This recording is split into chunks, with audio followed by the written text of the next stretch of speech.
નમસ્કાર. પરમ શક્તિ અને પરમ સત્યનું સ્મરણ કરીને અર્વાચીન યુગના આદ્ય કવિ શ્રી નર્મદનગર સુરતના પ્રબુદ્ધ નગરજનો, વડીલો અને મિત્રોને પ્રાચીન યુગના આદ્ય કવિ શ્રી નરસિંહનગરી જુનાગઢની દીકરી રાધાના શત શત વંદન. આ મારો ઈશ્વર સાથેનો સીધો સંવાદ છે.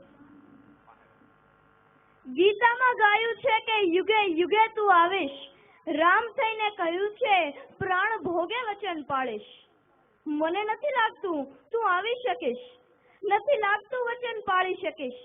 જ્યારે કરી આ મોટી મોટી વાતો અને આપ્યા આ વચન, ત્યારે હતો સતયુગ, ત્રેતા કે દ્વાપર? શું થશે તારા વચનનું? છે આ તો કળિયુગ હળાહળ. ચલાવ્યા હશે ચક્રો અને પકડ્યા હશે ધનુષ બાણ, પણ લઈને આવીશ જો શસ્ત્રો જૂના તો થશે તારી હાર.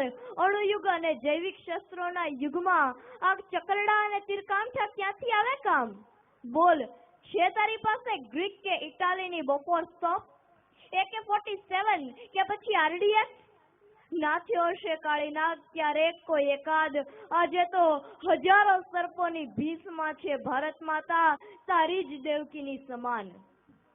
કર્યા હશે કદાચ કંસ કે રાવણ એક બે હાલ, આજે તો અહીં હજારો આતંકવાદી પ્રાણી છે વિકરાળ. અને માટે જ કહું છું ભગવાન, અવાય તો જ આવજે, અને જો આવે તો તારી જાતને સંભાળજે. તું તો બેઠો છે તારા દોસ્ત મોહમ્મદ સાથે, અને લોહીની નદીઓ રેલાય છે અહીં તારા જન્મ સ્થળ માટે. જન્મ જ નથી થયો તેમ સોગંદનામા લખાય છે, અને સ્થળના નામે વોટ બેંક લૂંટાય છે. સૌ કર્મ ભૂલી ગયા છે, ધર્મ ભૂલી ગયા છે, તે જે કાંઈ કહ્યું તેનો મર્મ ભૂલી ગયા છે. રામ થઈને આવે તો અયોધ્યામાં જ જન્મ્યો હતો તેનો પુરાવો લેતો આવજે. રામ સેતુ તે જ બંધાવ્યો હતો, તેની મંજૂરીની ખરી નકલ લેતો આવજે. સાથે 2 એન્જિનિયર નલ અને નીલને લેતો આવજે. શ્યામ થઈને આવે તો લક્ષ્મીજીને લાવજે સાથમાં. ભ્રષ્ટાચારી યુગમાં થઈ હેરાન જો લક્ષ્મી નહીં હોય હાથમાં. હિન્દ ભૂમિ પર સાચની નથી રહી કોઈ વિસાત, રામ ભક્ત બની ગયો પોતાના નિજ ગોળીનું નિશાન. પ્રભુ નહીં આવે તો ચાલશે, શિવ ધનુષને બદલે વચન તોડીશ તો ચાલશે, પણ જો આવે તો સંભાળજે. સાથે તારા પોતાના સિક્યોરિટી ગાર્ડ લેતો આવજે. અહીં તો રક્ષક જ બન્યા છે ભક્ષક બેફામ. હજારો તિરાડો પડી છે અંતરમાં, વધી ગયા છે અંતર અંતરમાં. આયુધો મૂકીને હેઠા નિષ્પ્રાણ બની ગયા છે પાર્થ સગડા.